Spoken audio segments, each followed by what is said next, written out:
How to change payment method in Netflix.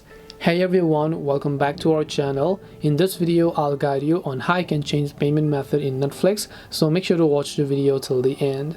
If you want to change payment method in Netflix, all you have to do is actually open our browser. So we cannot change it from the app, but we want to open our browser and just go to netflix.com and log into the account on which you want to change the payment method. Once you've done that, you can just tap the three lines option that you can find here, and you'll find this option over here known as account.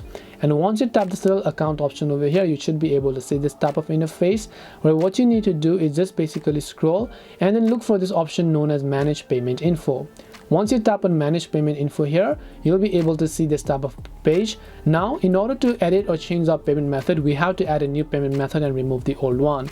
So tap the add payment method option and simply choose to add a credit or debit card or whatever else it is that you have, and then tap the save option from the bottom.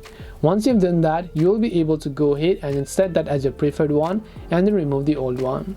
This way you'll be able to change payment method in Netflix. Hope this video was very helpful to you guys. If it did help you, make sure to leave a like and subscribe to our channel. If you have got any more questions, feel free to leave them down. Thank you very much for watching till the end, and see you soon in our next video.